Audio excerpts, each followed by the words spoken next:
পুরুষ ও স্ত্রীলোকের নামাজের ব্যবধান। তাকবীরে তাহরিমার সময় পুরুষগণ দুহাত খোলা অবস্থায় কান পর্যন্ত উঠাবে, কিন্তু স্ত্রীলোকগণ দুহাত কাপড়ে ঢেকে কাঁধ পর্যন্ত উঠাবে। তাকবীরে তাহরিমা বলে পুরুষগণ নাভির নিচে হাত বাঁধবে, কিন্তু স্ত্রীলোকগণ সিনার উপর হাত বাঁধবে। পুরুষগণ হাত বাঁধার সময় নিচে বাম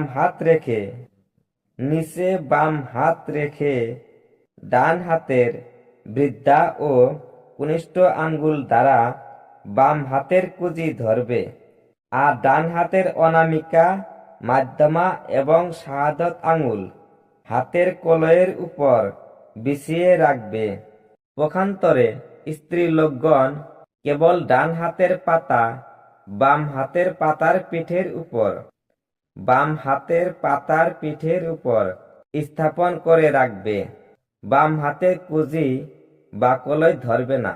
রুকুতে পুরুষগণ নিচের দিকে ঝুঁকে মাথা, পিঠ এবং চোতর সমান উঁচু করে রাখবে, আর স্ত্রীলোকগণ হাত হাঁটু পর্যন্ত পৌঁছানো পরিমাণ ঝুঁকাবে। রুকুর সময় পুরুষগণ হাতের আঙ্গুলগুলো আলাদা আলাদা করে রেখে হাঁটু ধরবে, কিন্তু স্ত্রীলোকগণ আঙ্গুলগুলো মিলিয়ে রেখে হাঁটুর উপর রেখে দেবে। রুকুর সময় পুরুষগণ দুই কনুই পাঁজর হতে আলাদা করে রাখবে, কিন্তু স্ত্রীলোকগণ কনুই পাঁজরের সাথে মিলিয়ে রাখবে।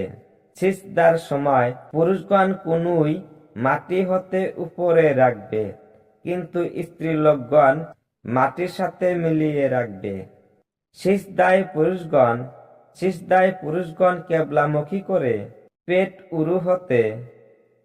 উরু হতে এবং বাজু বগল হতে আলাদা রাখবে, কিন্তু স্ত্রীলোকগণ মিলিয়ে রাখবে। পুরুষরা সিজদার সময় উভয় পা আঙ্গুলের উপর ভর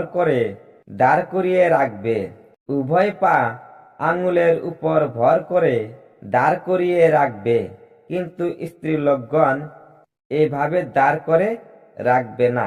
বৈঠকে পুরুষগণ ডান পায়ের আঙ্গুলগুলো কেবলামুখী করে তার উপর ভর দিয়ে ডান পায়ের পাতা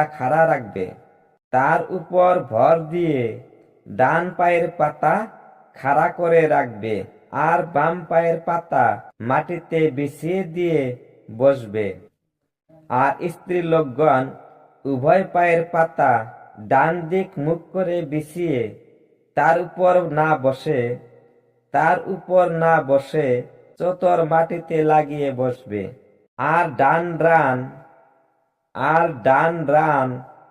বাম রানের উপর এবং ডান নলা বাম নলার উপর রাখবে।